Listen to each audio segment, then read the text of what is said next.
Assalamualaikum warahmatullahi wabarakatuh.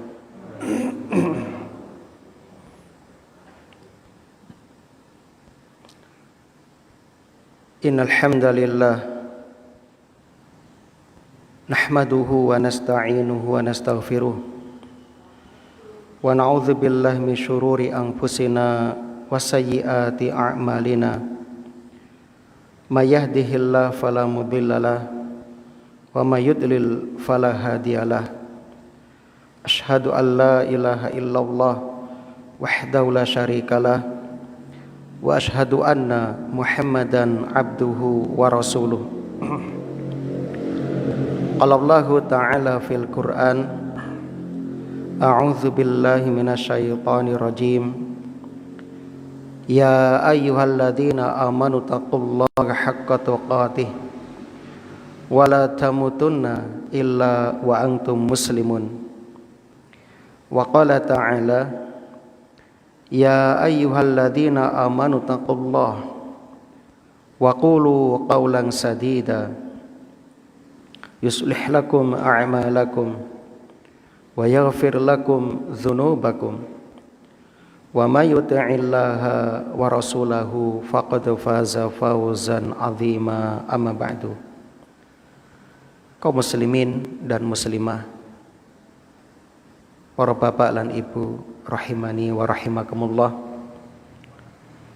Alhamdulillah alladzi bi ni'matihi tatimmus shalihat. Segala puji bagi Allah yang dengan nikmatnya kebaikan-kebaikan hamba dapat terlaksana. Kita bersyukur kepada Allah di sore hari ini. Allah kembali memberikan kemudahan kepada kita untuk dapat menghadiri taman-taman surga. Mudah-mudahan kehadiran kita kelak menjadi saksi yang akan memberatkan timbangan amal soleh kita. Amin ya rabbal alamin. Salawat dan salam mudah-mudahan senantiasa tercurah limpahkan kepada Nabi kita Muhammad sallallahu alaihi wasallam, kepada keluarga dan juga para sahabatnya radhiyallahu anhum ajma'in. Allahumma shalli wa sallim wa barik ala nabiyyina Muhammad wa ala alihi wa ashabihi wa man tabi'ahum bi ihsanin ila yaumiddin. Kaum muslimin dan muslimah, para bapak dan ibu rahimani wa rahimakumullah. Ada sebuah pepatah yang mengatakan, di mana bumi dipijak, disitulah langit dijunjung. Tolong dikoreksi apabila ada kesalahan. Peribahasa ini maknanya adalah kita supaya beradaptasi di tempat yang baru.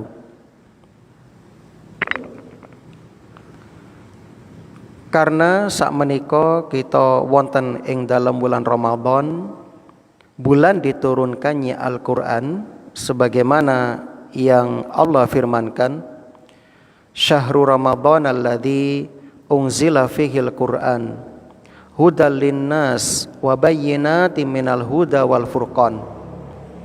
Bulan Ramadan, bulan yang di dalamnya permulaan Al-Quran diturunkan sebagai petunjuk bagi manusia dan penjelasan-penjelasan mengenai petunjuk itu dan pembeda antara yang hak dan yang batil.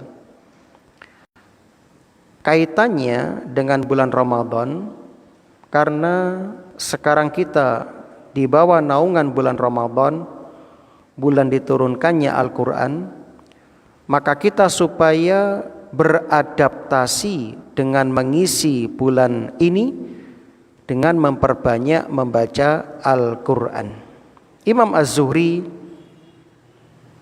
mengatakan, idza dakhala Ramadan innama huwa syahru tilawatil Quran wa it'amit ta'am.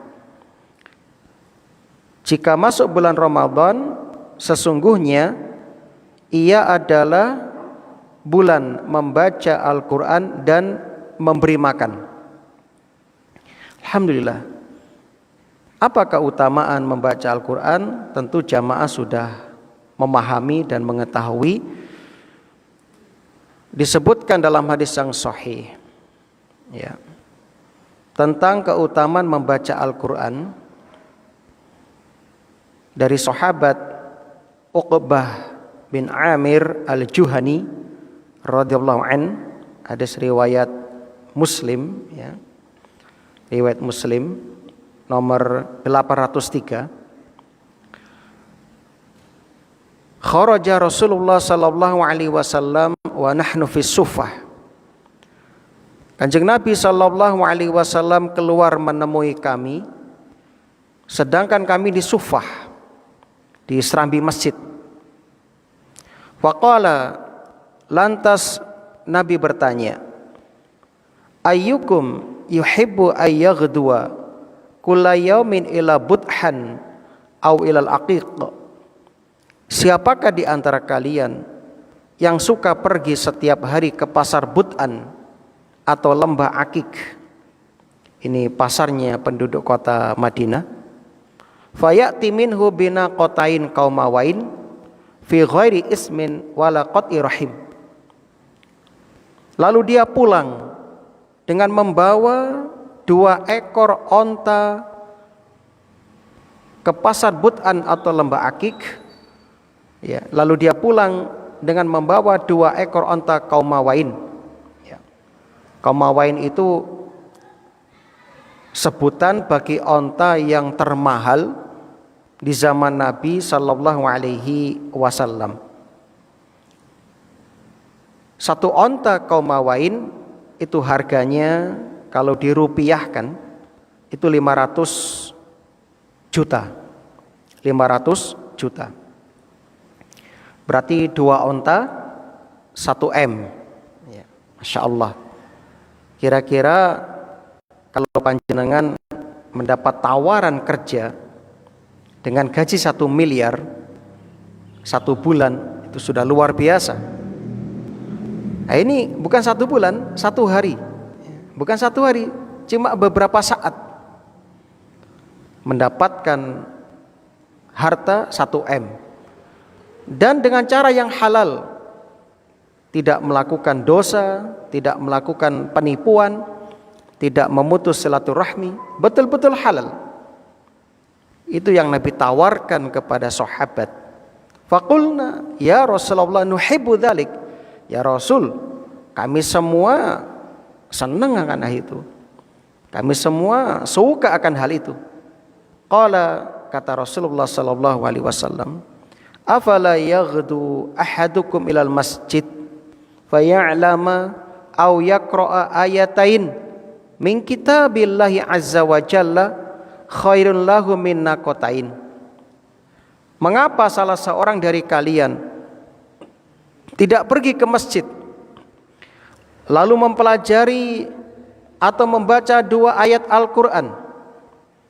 Itu lebih baik baginya daripada 2 ekor onta betina, ya, qaumawain, ya, yang subur, yang besar, ya, yang berpunuk besar.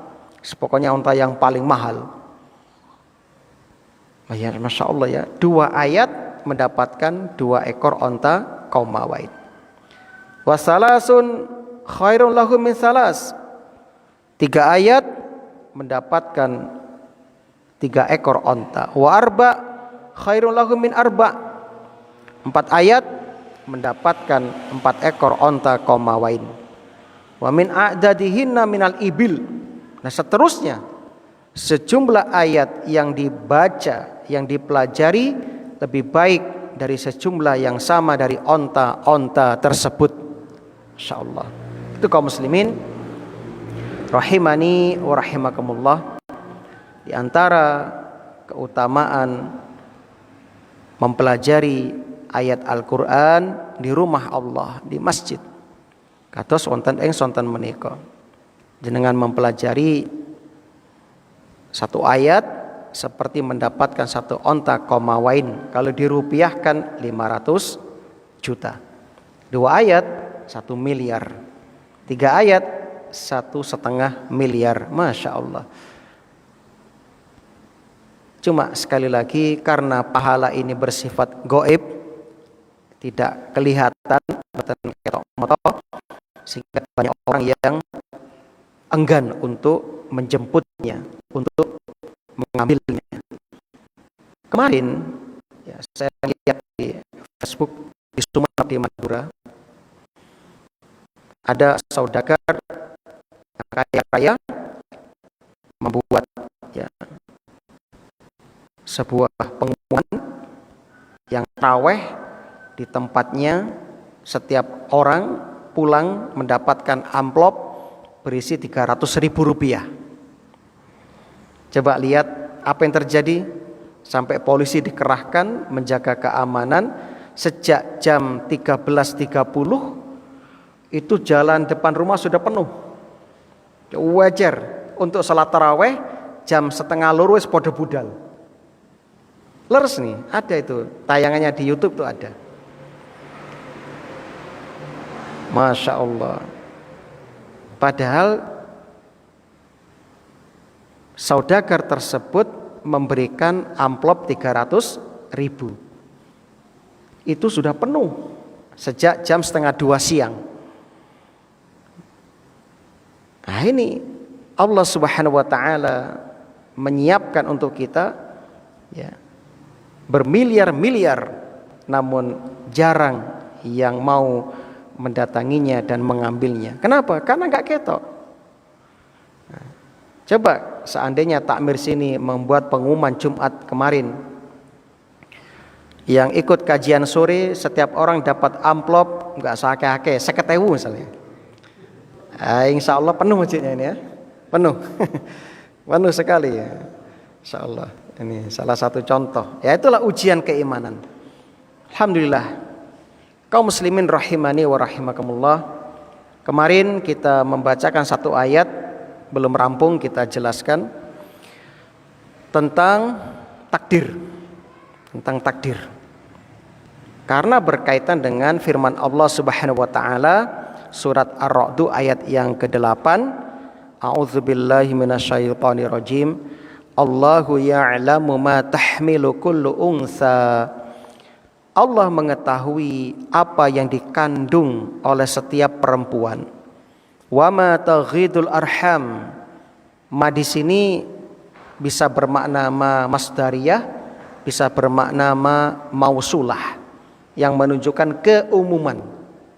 Dan apa yang kurang sempurna dan wama tazdad, dan apa yang bertambah dalam rahim. Jadi Allah tahu apakah kandungan wanita ini 9 bulan atau lebih atau kurang. Wa kullu syai'in 'indahu bimiqdar.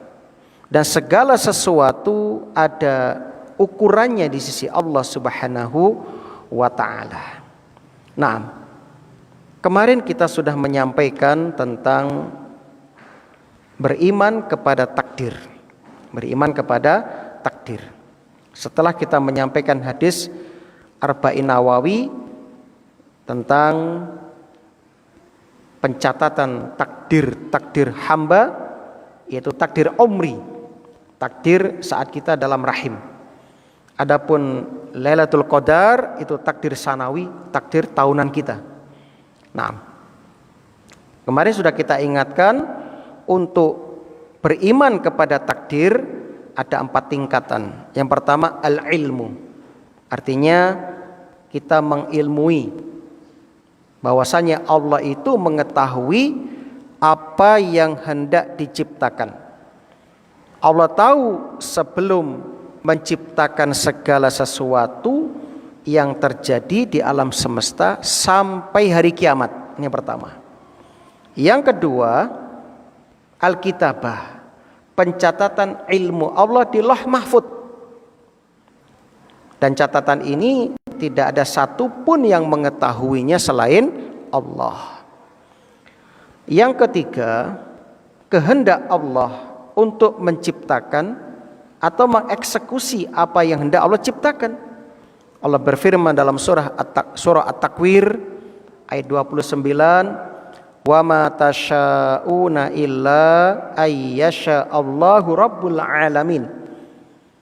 Dan kamu tidak dapat menghendaki menempuh jalan itu kecuali apabila dikehendaki Allah, Rabbul alamin, Rabb semesta alam. Jadi Allah punya iradah, kehendak, keinginan. Yang keempat, penciptaan yang telah Allah ketahui, yang telah Allah catat dan Allah kehendaki. Jadi ada 4 tingkatan ini. Ilmu Allah tentang apa yang hendak Allah ciptakan, pencatatan ilmu Allah di Lauh Mahfuz, kehendak Allah untuk menciptakan yang dikehendaki, dan penciptaan itu sendiri. Kalau kita mudahkan pemahamannya, kita analogikan, sekali lagi kita enggak menyamakan Allah dengan makhluk, tidak, tapi kita mempermudah pemahaman. Ya, sebab jelas jauh berbeda antara Allah sang Khalik dengan makhluk. Jelas enggak sama. Laisa kamitslihi syai'un. Termasuk dalam analogi ini. Begini analoginya. Takdir itu bagaikan seorang insinyur yang hendak membangun rumah atau ya bangunan-bangunan yang lainnya. Ketika seorang insinyur hendak membangun rumah, maka dia harus memiliki perencanaan-perencanaan. Nah, perencanaan itu disebut dengan ilmu. Yakni ilmu tentang pembangunan rumah. Yang kedua, dia harus melakukan pencatatan perencanaan pembangunan tersebut. Misalnya anggarannya berapa, semene butuh piro, watune butuh piro, pasire piro, ongkos tukangi piro. Nah, itu dicatat semua. Engko mangane piro, nah, seperti itu dicatat semua. Lalu setelah itu baru dieksekusi, dibangun. Nah, itu perencanaannya, itu pencatatannya, dan itulah eksekusinya, ya, pelaksanaannya, lalu terjadilah penciptaan. Itu gambarannya, Pak. Gambaran takdir seperti itu. Jadi kita diperintahkan untuk beriman terhadap takdir yang baik maupun yang buruk. Ya. Ini perintah Allah. Sebagaimana kita ketahui rukun iman yang keenam, iman kepada takdir khairihi wa syarihi, yang baik maupun yang buruk. Contoh, beriman kepada takdir yang buruk. Allah Subhanahu wa taala menciptakan iblis. Allah menciptakan iblis dengan memiliki sifat-sifat yang buruk. Dan kita wajib mengimani ini. Kita wajib mengimani penciptaan iblis dengan sifat-sifat yang buruk itu. Dan mungkin timbul pertanyaan, mengapa Allah Subhanahu wa taala menciptakan iblis? Allah punya jawabannya. Dalam surat Al-Anbiya ayat 23, apa kata Allah? La yus'alu amma yaf'alu wa hum yus'alun. Tidaklah Allah Subhanahu wa taala itu ditanya tentang apa yang Allah perbuat, sedangkan makhluk akan ditanya tentang apa yang mereka perbuat. Itu jawabannya. Jadi kita enggak ada kewajiban bertanya tentang perbuatan Allah. Kenapa Allah ciptakan iblis? Kenapa Allah ciptakan sihir? Kenapa Allah ciptakan santet? Kenapa Allah ciptakan musibah? Itu Allah enggak ditanya. Ya. Allah enggak dibebani untuk menjawab itu, enggak. Ya. Tapi kita ditanya tentang perbuatan kita. Itu kaum muslimin yang berbahagia. Walaupun para ulama berusaha, berijtihad, mencurahkan segenap kemampuan untuk mengambil hikmah dari takdir penciptaan Allah tersebut. Jadi mereka mengkaji, apa sih hikmahnya Allah menciptakan iblis, dikaji oleh mereka untuk ya memberikan jawaban kepada umat. Tapi sekali lagi Allah enggak punya kewajiban menjelaskan perbuatannya, enggak, ya. Allah enggak ditanya tentang perbuatannya. Itu yang harus kita pahami, ya. Contohnya misalnya ada orang yang diamputasi misalnya. Secara zahir amputasi, ya, memotong anggota tubuh ini buruk. Ya, kenapa? Karena anggota tubuhnya hilang. Ya, ada yang diamputasi kakinya karena kencing manis misalnya. Tapi di balik amputasi itu ada kebaikan. Apa itu? Menyelamatkan anggota tubuh yang lain dari kerusakan. Itu kaum muslimin yang berbahagia. Makanya Allah berfirman dalam surat Ar-Rum ayat 41, "Dhaharul fasadu fil barri wal bahri bima kasabat aydin nas." Allah telah menampakkan, telah nampak keburukan-keburukan di daratan maupun di lautan dikarenakan ulah-ulah tangan manusia. Liyudhiqahum ba'dalladzi 'amilu, agar mereka bisa merasakan akibat dari perbuatan mereka sendiri. La'allahum yarji'un, semoga dengan hal itu mereka bisa sadar dan kembali kepada Allah Subhanahu wa taala. Ayat ini memberikan kepada kita tentang hikmah di balik keburukan. Ternyata di balik keburukan ada kebaikan. Ya. Yang mana kebaikan-kebaikan di balik itu kadang bisa dinalar, kadang tidak bisa dinalar. Kadang ulama mampu menggali hikmah, kadang kita nggak mampu menggali hikmah. Tapi yang wajib kita imani, kita harus beriman kepada takdir yang baik maupun yang buruk. Ini kewajiban kita. Begitu juga tentang penciptaan iblis tadi, tentang adanya santet, tentang adanya sihir yang sekali lagi itu nyata memiliki pengaruh, kan seperti itu. Di antara ijtihad ulama ketika mereka ditanya, ya, dalam kitab Syarh Aqidah Thahawiyah karangan Ibnu Abil Izz rahimahullah, ini kitab tauhid ya, yang banyak dikaji oleh para ulama, kitab Thahawiyah. Ulama berijtihad, apa hikmah di balik penciptaan iblis dengan sifat buruknya tersebut. Yang pertama, kata ulama, ini ijtihad ya, ijtihad ulama ya. Allah Subhanahu wa taala menciptakan iblis sebagai ujian bagi manusia di atas muka bumi ini. Ini yang pertama, sebagai ujian.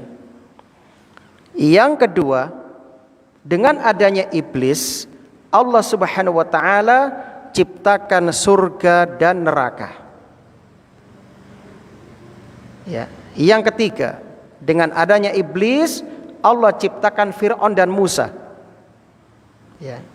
Seperti saat ini, ya, ada dua kelompok, yang satu mengajak ke neraka, yang satu mengajak ke surga. Terus akan seperti itu. Ya. Dengan adanya iblis, Allah Subhanahu wa taala bisa menunjukkan sifat ampunannya. Banyak orang yang terjerumus oleh bisikan iblis, bergelimang dengan dosa.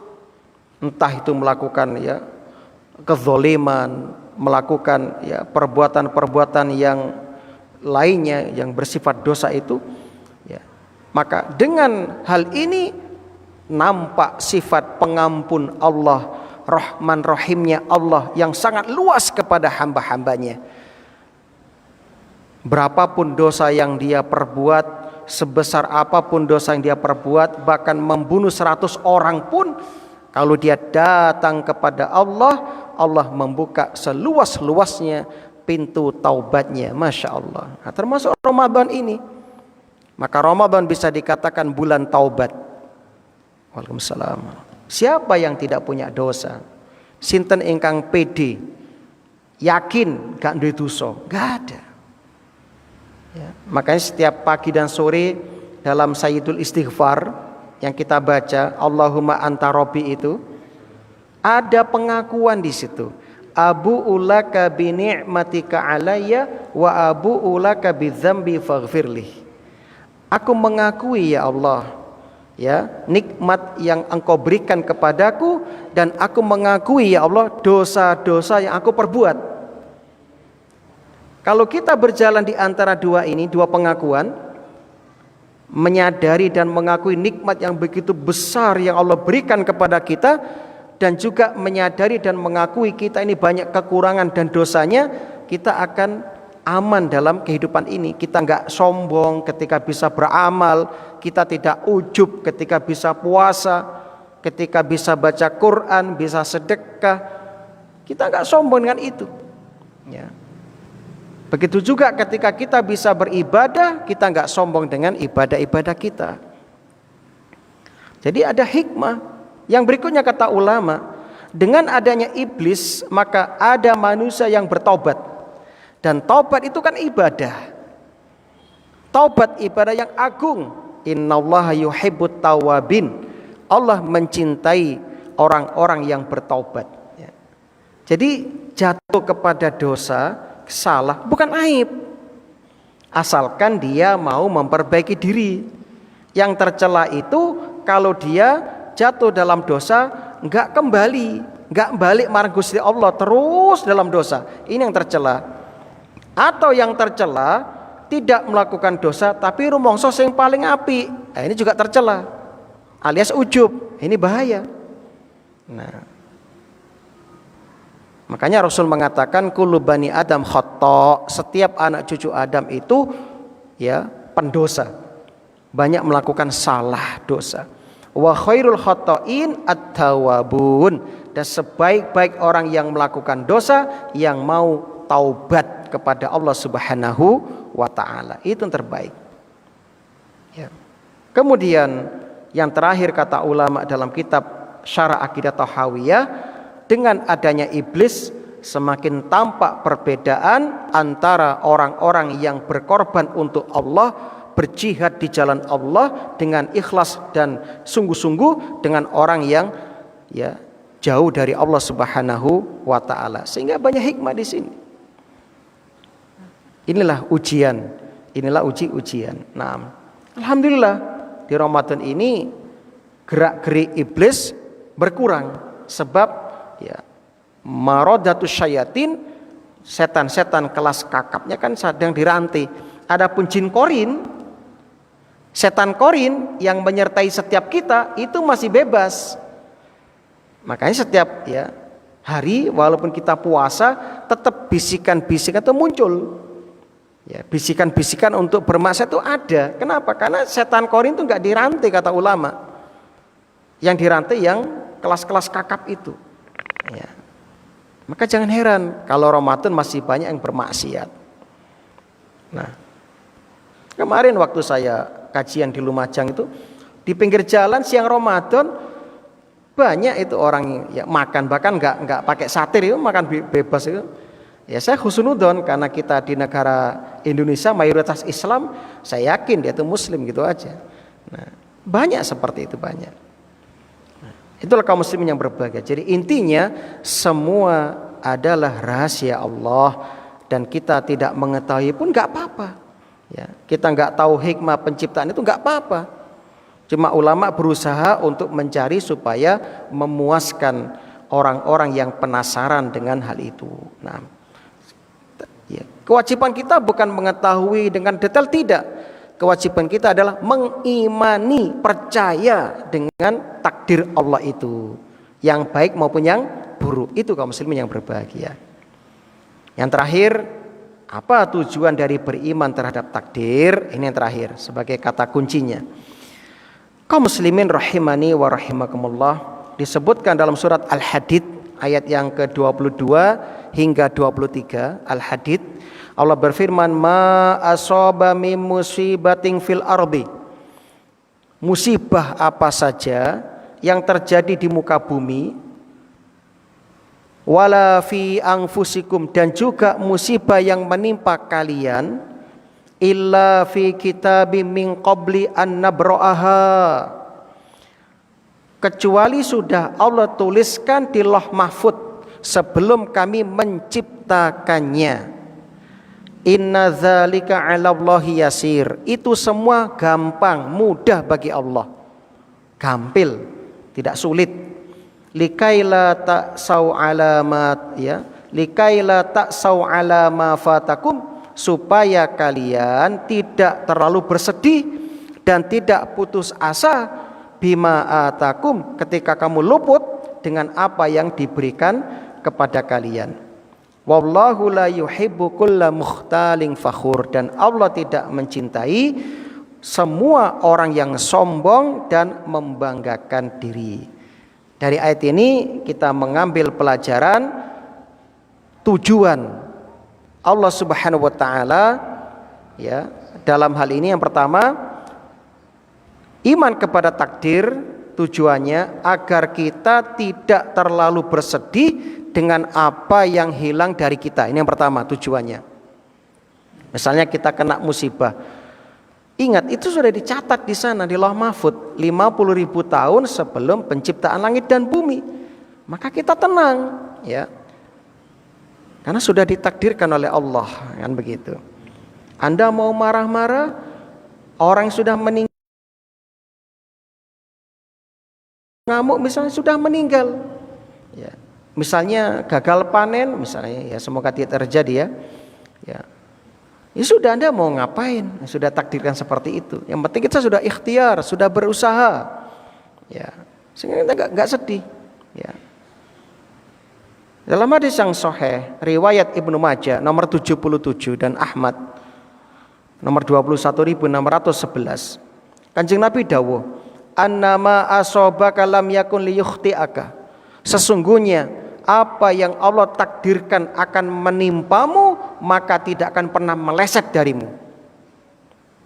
Wa annama akhta'aka lam yakun liyusibaka, dan apa yang Allah takdirkan tidak akan menimpamu pasti tidak akan menimpamu. Walaupun seluruh manusia berkumpul untuk mencelakai Anda, tapi kalau belum takdirnya luput, ya, Anda nggak akan celaka.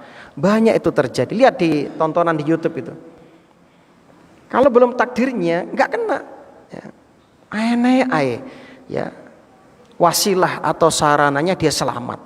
Contoh, ya, Anda lihat di tayangan di YouTube misalnya, ada CCTV merekam, ada bapak-bapak ya berdiri di bawah sebuah tiang, tiba-tiba dia melihat ada gorong-gorong yang terbuka itu besinya, lalu dia pergi menutup. Pas menutup gorong-gorong, tiangnya ambruk. Nah, selamat tuh. Nah, ada juga ya macam-macam lah pokoknya. Nah, jadi sekali lagi yakinlah sehingga kita tenang. Ya, kadang kita kan sering menyesali yang sudah terjadi. Ya, berangkat sudah pakai helm, pakai jaket, sudah ready, STNK sudah dibawa, semua sudah dibawa. Ya, kecepatan cuma 60-50, sudah lewat pinggir. Nah, secara logika ini sudah ikhtiar yang terbaik, wes selamat kan gitu. Dilala yo si celaka, kalau waktu yang celaka ada aja. Ada. Sampai orangnya kok iso yo? Padahal bapaknya melakukannya alon, kok moro-moro. Nah, seperti itu. Ada juga yang sudah nggak pakai helm, nggak jaketan, numpak sepeda king, bawa anter, ya selamat, ya. Nah, ya itulah takdir Allah. Kalau sudah belum waktunya nggak akan celaka.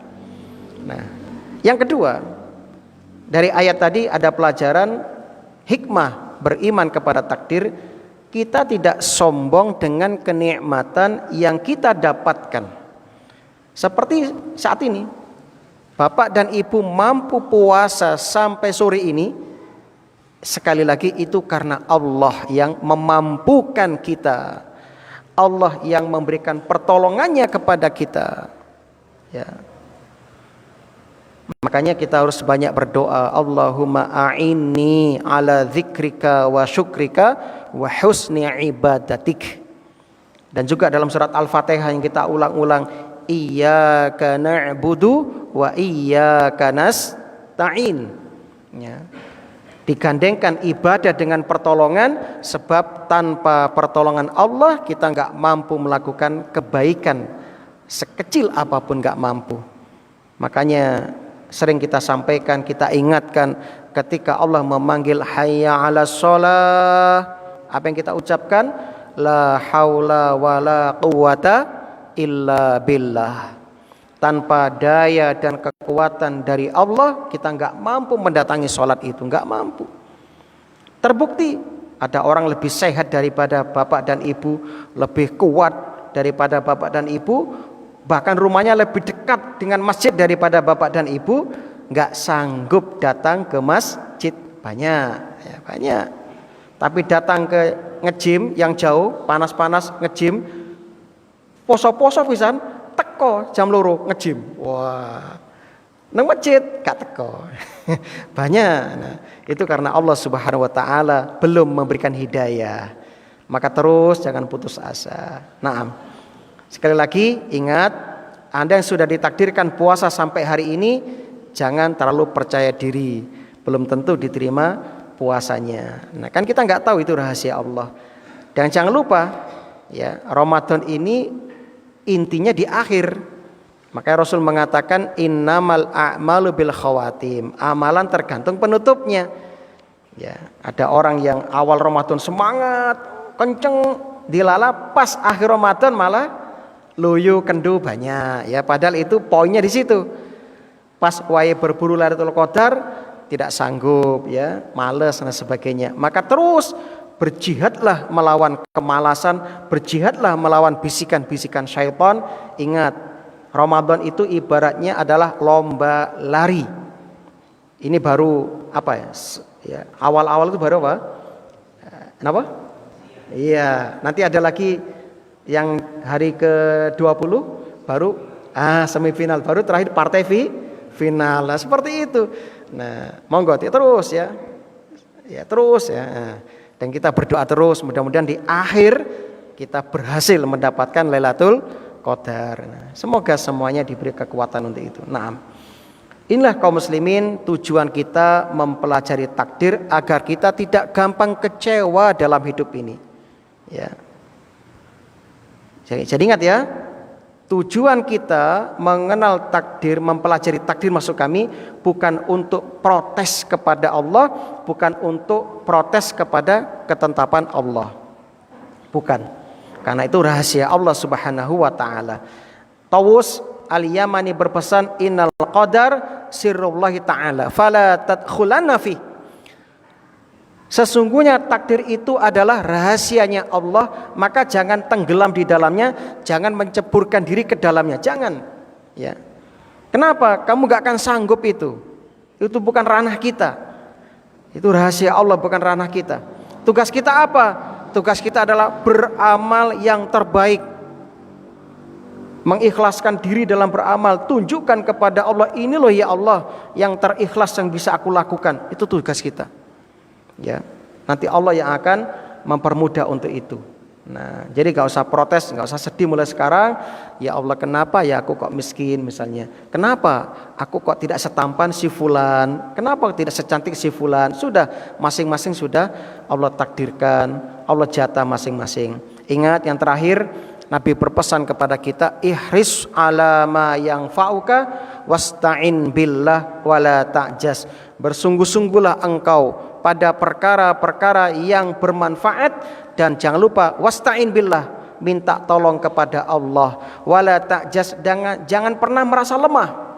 Ya, wa in asobaka syai', kalau kamu mendapatkan sesuatu, tertimpa sesuatu, fala taqul lau, jangan katakan seandainya. Sebab apa? Seandainya itu adalah ya, misalnya seandainya aku begini, aku begitu, aku nggak akan begini, sudah. Ya, jangan ucapkan itu. Ini pintu syaitan yang akan masuk kepada kita. Kalau kita suka mengucapkan andaikan aku begini, coba aku nggak nikah sama dia, aku nggak akan begini. Jangan, itu setan. Coba aku tadi nggak begini, pasti nggak akan begitu. Jangan, itu setan. Ya. Semua ada hikmah. Maka katakan qada'ullah khair, keputusan Allah yang terbaik. Nah, itulah kaum muslimin rahimani wa rahimakumullah. Naam, kita lanjutkan. Alimul ghaibi wasyahadah, Allah itu mengetahui semua yang gaib, wasyahadah, dan yang nampak. Al-kabirul muta'al, Allah itu kabir, maha besar, muta'al, maha tinggi. Masya Allah. Allah sudah jelaskan bahwasanya Allah itu maha besar dan maha tinggi. Ya, jadi maha tinggi di atas segala sesuatu dengan kekuasaannya dan otoritasnya. Itu Allah Subhanahu wa taala. Tidak ada ya yang lebih tinggi daripada Allah, enggak ada. Maka kita mengakui setiap sholat subhana rabbiyal a'la. Ya, Allah itu punya nama Al-Ali, yang maha tinggi. Ya. Masya Allah ya, ini harus kita imani. Ya, makanya setiap doa kita pasti menengadah ke langit, sebab kita mengimani Allah itu di atas. Bahkan orang kafir pun, ketika orang ateis pun yang nggak percaya Tuhan, ketika berdoa saat terjadi ya hempasan badai, mereka berdoa, oh God, menyebut nama Tuhan walaupun mereka ateis. Fitrahnya berbicara, fitrahnya mulai muncul ketika itu. Nah, apalagi kita yang beriman, itu kaum muslim yang berbahagia. Allah itu maha tinggi. Ya, kemudian sawa'um minkum, sama saja kata Allah Subhanahu wa taala. Padha wae kata Allah Subhanahu wa taala. Sawa'um minkum, sawa itu artinya di sini adalah sama saja bagi ilmu Allah. Enggak ada yang tersamarkan. Man asarul qaula wa man jahara bih. Siapa yang merahasiakan ucapan-ucapan, ya, sembunyi-sembunyi, bisik-bisik, dan siapa yang terang-terangan, Allah tahu semuanya. Ya, jangankan itu, isi hati kita pun, gerak-gerik hati kita pun Allah tahu. Ya, makanya puasa itu dinamakan apa? As-saumuli, puasa itu untukku. Wa ana ajzibi, dan aku yang akan membalasnya. Wa man huwa mustakhfim bil lail, ya. Sama saja bagi Allah semuanya, ya. Yang tersembunyi pada malam hari, ya. Wasaribum bin nahar, ataupun yang berjalan pada siang hari. Jadi enggak ada yang rahasia bagi Allah. Maka ayat ini menakut-nakuti kita agar kita merasa diawasi, dipantau oleh Allah Subhanahu wa taala. Akan menjadi hamba yang ya muraqabah, ya, selalu merasa diawasi oleh Allah. Yang dalam rahim aja Allah tahu semuanya, yang di alam gaib Allah tahu, apalagi yang nampak, ya, yang nampak. Masya Allah ya. Nah, jadi tenang kita. Setelah kita mengetahui ayat ini, kita tenang, kita nggak khawatir, kita nggak sedih. Ya. Lahu, milik Allah lah. Baginya, yakni bagi manusia, muakibat, ada malaikat-malaikat yang selalu ya, menjaganya min baini yadayhi, dari arah depannya, wa min khalfi, dari arah belakangnya, yahfazunahu, ya, yang disebut dengan malaikat hafazah, malaikat penjaga. Ya, minimal ada 2 malaikat yang menyertai kita, ada raqib, ada atid, ada satu lagi hafazah, berarti 3. Satu orang selalu dikawal dengan 3 malaikat. Tugas malaikat hafazah, dia menjaga kita, jangan sampai kita celaka sebelum takdirnya. Jangan sampai kita mati sebelum takdirnya. Itu namanya malaikat hafazah, malaikat penjaga. Berarti total lebih banyak jumlah malaikat daripada manusia. Ya, kalau manusia misalnya 5 miliar, berarti malaikat yang bersama kita saja itu ya 3 kalinya manusia, ya 15 miliar kan begitu. Belum lagi yang di langit kan. Setiap 4 jari di langit ada malaikat yang sujud kepada Allah Subhanahu wa taala. Berarti jumlah malaikat banyak. Di langit ada replika Ka'bah, yaitu Baitul Ma'mur. Di sana setiap hari ada 70.000 malaikat yang tawaf, keluar nggak balik lagi. Sejak pencipta langit dan bumi. Wow, berarti terus sampai sekarang tawaf 70.000, keluar nggak balik lagi. Ya. Itu ya para malaikat. Ya. Nanti Anda bisa membeli buku tentang menyelisik alam malaikat, itu bagus, ada 1 jilid bisa dibaca supaya ilmu kita tentang alam malaikat itu semakin paham dan tidak menyimpang, Yahfazunahu min amrillah, yang menjaga ya, secara bergiliran ya, dari depan dan belakang ya, atas perintah Allah Subhanahu wa taala. Atas perintah Allah Subhanahu wa taala. Jadi malaikat itu taat kepada Allah, enggak pernah bermaksiat kepada Allah. Makanya imannya stabil, lurus, ya, itu malaikat.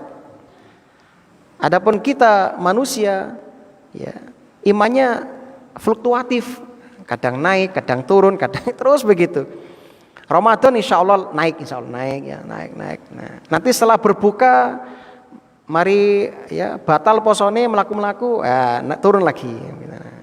Nanti pulang dari mall, ya maca Quran menaik lagi. Ya, itu manusia. Imannya terus fluktuatif. Ya. Yang penting jangan sampai anjlok, Pak. Ya. Paling tidak stabil lah kayak malaikat. Ya, tapi berat, namanya juga manusia. Kita punya syahwat, kita punya nafsu. Malaikat nggak punya nafsu, ya, sehingga tidak ada keinginan yang lain nggak ada. Kalau disuruh sujud sampai kiamat tuh malaikat. Tasbih sampai kiamat. Ada malaikat yang bertugas mencari majelis taklim, ya sampai kiamat dolan golek majelis taklim. Nanti kalau ketemu turun kumpul mendoakan di dalamnya, ya, mohonkan ampun, bersolawat untuk mereka, ya. Nanti terus begitu, terus tugasnya itu. Nah, itu malaikat, Pak. Ya, makanya imannya stabil. Kalau para nabi imannya terus naik, nggak pernah turun tuh para nabi. Ya, itu para nabi. Nah, terus naik itu imannya para nabi. Nah, kalau kita ya itu tadi pas pengajian naik, ya. Nanti pas kumpul konco-konco meneh, ya, bahas, ya, ngerasani, ya, yang lain turun lagi imannya. Nanti naik lagi pengajian, mau cokor naik lagi. Nah, itulah keimanan kita. Makanya ada satu doa dari sahabat Ibnu Mas'ud yang bisa kita amalkan. Doa ini bagus, ya. Allahumma inni as'aluka imanan la yartaddu wa na'iman la yanfadu wa murafaqata Muhammad sallallahu alaihi wasallam fi a'la jannatil khuldi.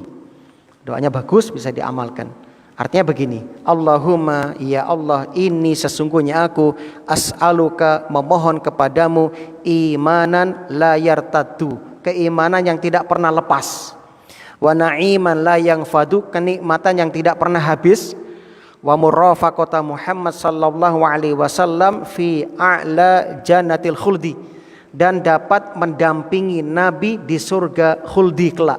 Nah, ini doa yang bagus dari sahabat Abdullah bin Mas'ud, bisa diamalkan.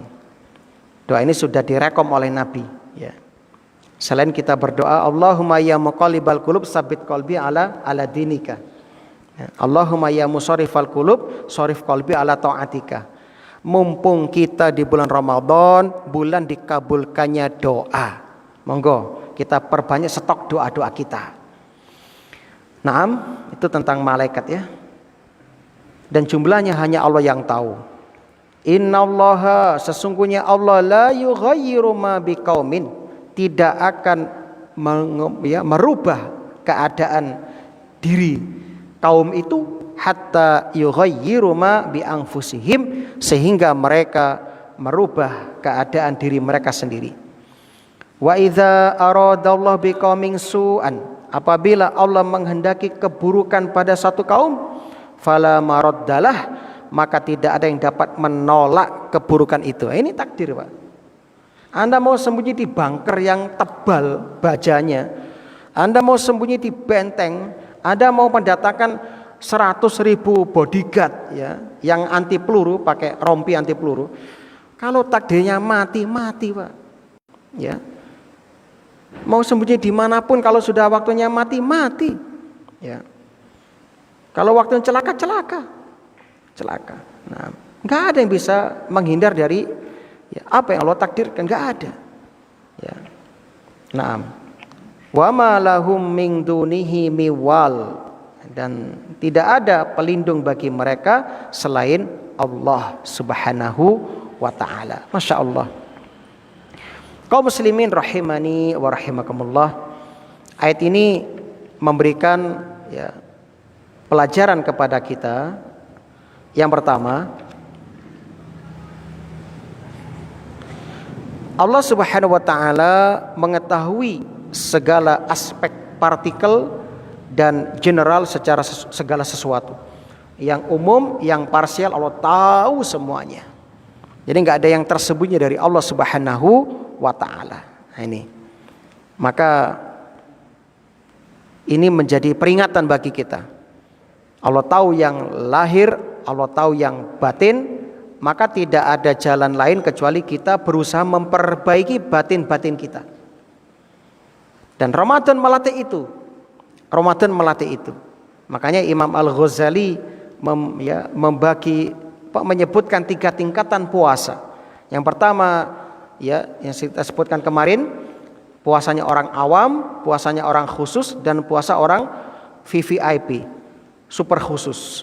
Yaitu orang yang mempuasakan hatinya, tidak ada keinginan rendah dalam hatinya.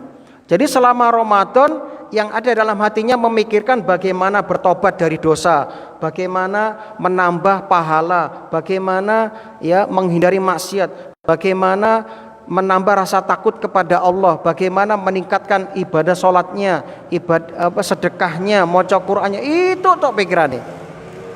Ya. Jadi betul-betul hatinya itu fokus kepada Allah. Yang dipikirkan bagaimana meningkatkan kualitas keimanan ketakwaannya. Ya. Itulah puasanya orang yang VVIP, very very important person. Super, ini puasanya para nabi kayak ini ya. Nah, ini berat Pak, berat. Tapi insya Allah kalau Anda melatih diri mulai sekarang, insya Allah Anda akan dimudahkan oleh Allah. Ya, ini rahasia Allah, masya Allah. Ya. Yang kedua, pelajaran yang dapat kita petik dari ayat ini mengandung ya dalil bahwasannya wanita hamil itu terkadang pas ukuran waktu secara normal, terkadang ada yang lebih dulu disebut dengan prematur, terkadang ada yang lebih ya. Ya, sampai perutnya besar gitu kan ya. Saya masih ingat dulu waktu orang dulu tuh kalau nggak cepat melahirkan tuh seneng, lebih dari 9 bulan tuh seneng. Ya, orang dulu ya, sampai besar perutnya ya, sampai lebih 9 bulan tuh seneng. Loh kok seneng? Anaknya topo, ya, enggak, tambah suwi nang weteng tambah pinter jadi katanya begitu. Betul lah, dulu begitu orang dulu ya. Empuh salangi itu gue piye, orang dulu kan begitu. Nah, kalau sekarang kan lebih dari 9 bulan sudah harus segera periksa ini. Ada kelainan ini begitu sekarang. Dulu kan enggak dulu ya. Nah, saya ingat saya begitu.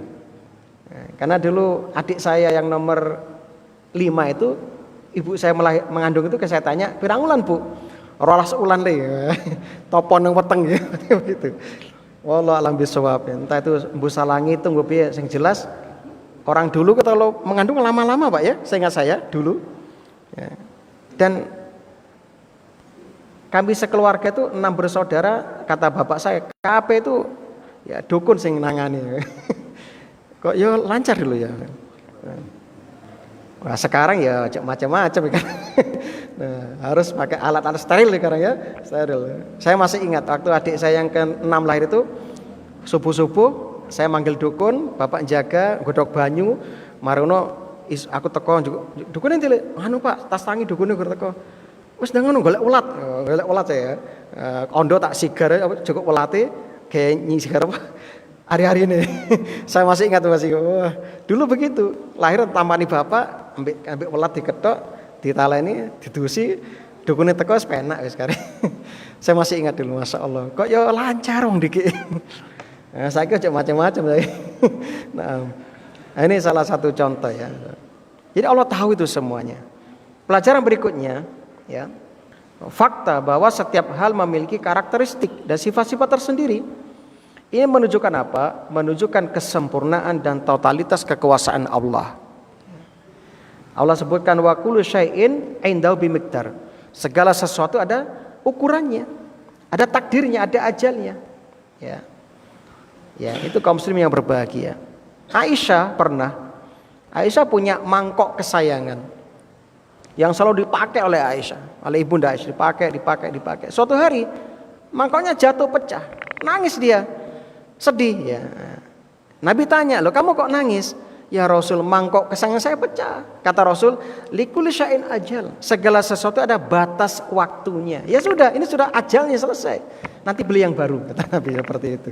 Nah, kan kadang kita seperti itu ya. Kadang kita ketuni nemen banget, tapi sudah tiba ajalnya payment. Nah, seperti itu. Masya Allah ya. Nah, jadi segala sesuatu ada ajalnya, termasuk kita. Ya, termasuk rumah kita, handphone kita, kendaraan kita ada ajalnya, ada waktunya, ada batasnya. Ya. Cuma kebiasaan Nabi itu disebutkan dalam hadis punya kebiasaan kalau memiliki barang, Nabi akan pakai sampai nggak bisa dipakai lagi, baru Nabi ganti. Itu kebiasaan Nabi. Maka Nabi itu sandalnya putus nggak dibuang. Nabi pulang apa? Disambung Nabi. Ya, Nabi menyambung sandal yang putus sendiri, dijahit dewe. Baju sobek didondomi oleh Nabi. Nah, itu Nabi. Orang sekarang kan enggak, gaya hidupnya itu luar biasa orang sekarang. Sandal putus di jalan, padahal masih tebel, gengsi, dikuat sudah. Nah, padahal masih bisa dibelikan serampat kan? Pirosir serampat murah insya Allah ya, seperti itu. Nabi enggak, Nabi itu punya kebiasaan kalau memakai barang itu sampai enggak bisa dipakai lagi, itu Nabi. Masya Allah ya, hebatnya Rasulullah SAW. Padahal Nabi itu siapa itu? Presiden, pemimpin Nabi itu. Ya, Nabi juga panglima perang, Nabi juga ya sekretaris ya negara, Nabi juga bendahara negara. Semuanya dipegang Nabi. Dan istrinya juga banyak. Tapi Nabi gak sesibuk jenengan kan ya. Menyempatkan ya ibadah aja sulit. Nabi loh bojone akeh. Tugasnya yo abot, pemimpin negara. Jenengan apa? Pak RT ya uduk, kepala desa apa maneh. Ngono sawu ibuke masyaallah. Nah, inilah kaum muslimin yang berbahagia. Nah, kita lanjutkan. Pelajaran berikutnya, Allah Subhanahu wa taala menetapkan bagi tiap-tiap kita malaikat. Disebutkan dalam hadis yang sahih ya. Yata'aqabuna fikum malaikatun bil-lail wa malaikatun bin-nahar. Malaikat mendatangi kita silih berganti. Malaikat yang bertugas di malam hari dan malaikat yang bertugas di siang hari. Wa yajtami'una fi sholatil fajri wa sholatil asri. Mereka kumpul pada sholat subuh dan sholat asar. Tadi sholat asar tadi. Malaikat malam mau naik ya waktu subuh, lalu malaikat siang datang. Asar, malaikat siang mau naik, malaikat ya malam turun. Nah, kalau Anda mengisi dua waktu dengan ketaatan, misalnya pas subuh sholat jamaah subuh, pas asar jamaah asar, apalagi pas poso, dicatat di buku Anda oleh malaikat malam ketika subuh, hamba si fulan dalam keadaan saya tinggalkan di buku catatannya sedang sholat subuh ya. Kemudian sedang puasa, Masya Allah, sedang baca Quran misalnya. Lalu malaikat siang di awal catatannya ditulis si fulan sedang sholat subuh, sedang ibadah, Masya Allah. Ketika sholat asar sama, malaikat siang di akhir catatannya tulis si fulan sedang ibadah asar. Kemudian malaikat malam karena turun pas asar mencatat si fulan sedang ibadah, Masya Allah. Jadi kalau kita menjaga waktu-waktu kita dengan ketaatan dan ibadah, maka catatan-catatan kita adalah kebaikan-kebaikan terus.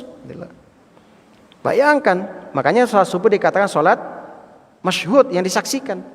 Memang disaksikan oleh dua malaikat itu, malaikat siang dan malaikat malam. Nah, summa ya'rujul ladzina batu fikum fayas'aluhum wa huwa a'lam bihim. Lalu naik malaikat malam, Allah tanya dan Allah lebih tahu itu. Kaifa taraktum ibadi, bagaimana kamu tinggalkan hambaku ya malaikat malam? Fayaqul taraknahum wa hum yusallun wa atainahum wa hum yusallun. Malaikat malam yang naik mengatakan, aku tinggalkan hambamu ya Allah sedang ibadah, sedang sholat. Lalu malaikat siang ditanya, aku mendapati hambamu sedang ibadah. Masya Allah. Ini perhatikan, makanya Rasul memberikan jaminan, man sholal bardaini dakhalal jannah.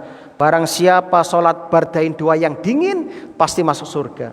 Apa itu? Sholat asar dan sholat subuh. Itulah sholat wusto ya, sholat asar itu sholat wusto. Memang berat. Biasanya wong romoso nanggung waktu ini kan begitu biasanya. Sehingga menunda-nunda sholat. Akhirnya apa? Sarip asar plus maghrib ya begitu. Ini sholatnya siapa? Sholat munafik itu Pak. Ya, kata Rasul, sholatul munafik ketika matahari di dua ujung tanduk setan. Itu apa? Menjelang maghrib, itu sholatnya orang munafik kan begitu. Nah, jadi jangan sampai ya kita yang sudah ngaji sarip terus kan gitu kan ya. Nah, jangan sampai. Nah, dan jangan sampai gara-gara pekerjaan ditunda, jangan. Ya, Allah cuma minta sholat berapa menit sih sholat itu? Paling 5 menit. 5 menit ya. Lebih lama Anda di kamar mandi itu kalau nggak salah. Lebih lama Anda mandi ataupun buang hajat, nggak lama. Apalagi anak sekarang masuk kamar mandi bawa handphone. BAB main game. Masya Allah, sampai berjam-jam di kamar mandi. Nah, ini. Padahal tempat kamar mandi itu tempatnya setan. Nabi itu paling nggak seneng di kamar mandi. Nabi cepat kamar mandi, selesai dan keluar. Jadi jangan dibiasakan berlama-lama di kamar mandi. Itu tempatnya setan. Ya, tempat yang nggak disukai oleh Nabi. Ya, datang ke khola kamar mandi selesai dang metu. Ya, gitu. Dan baca doa kan begitu. Doanya masuk, Allahumma inni a'udzubika minal khubusi wal khobais.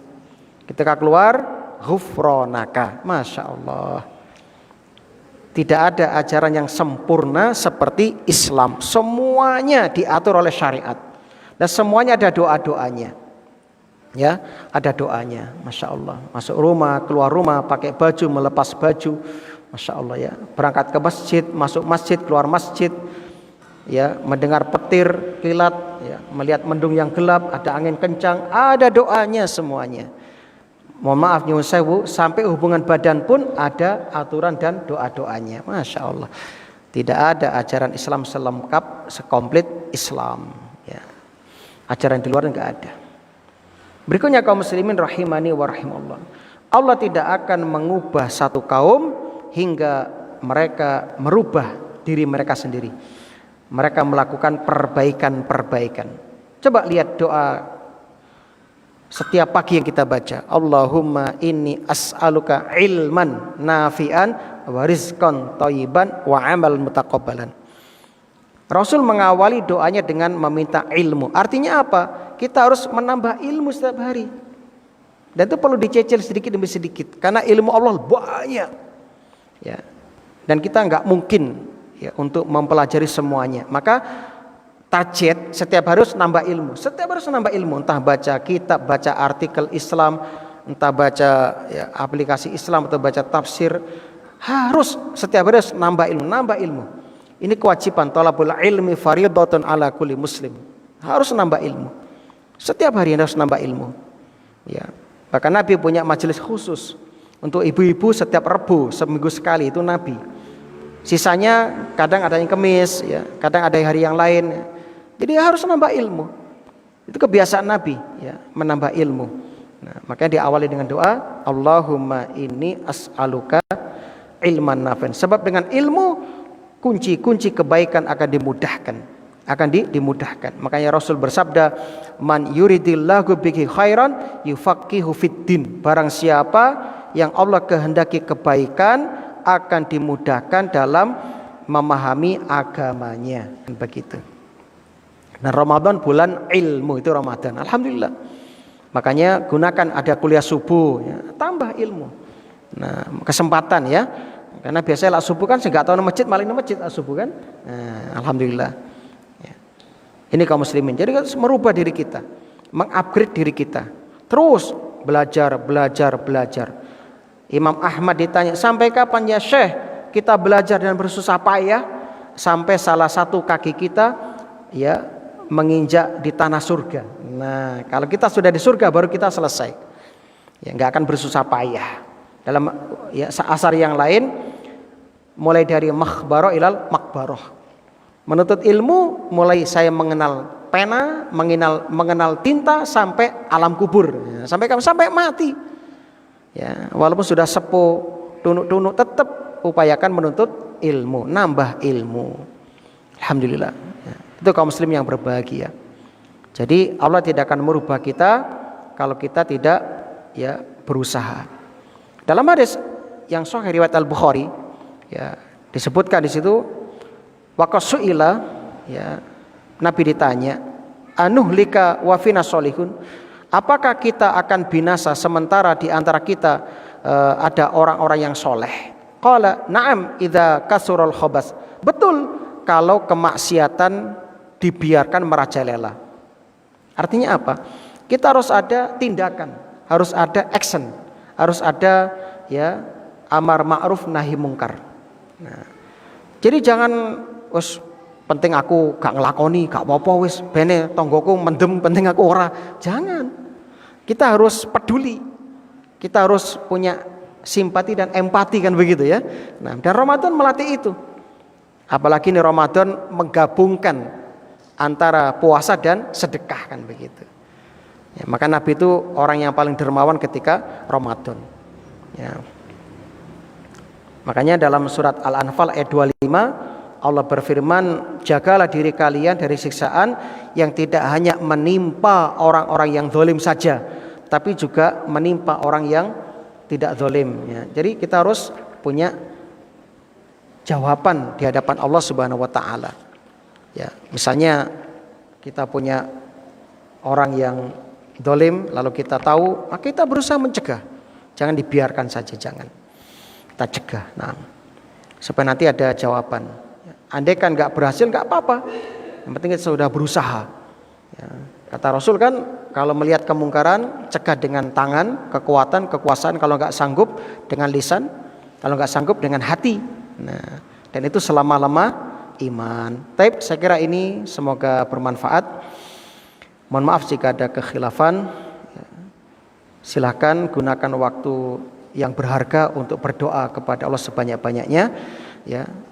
Doa-doa kita akan dikabulkan oleh Allah. Subhanakallahumma wa bihamdika asyhadu an la ilaha illa anta astaghfiruka wa atubu ilaik. Aqulu ma tasma'un. Assalamualaikum warahmatullahi wabarakatuh.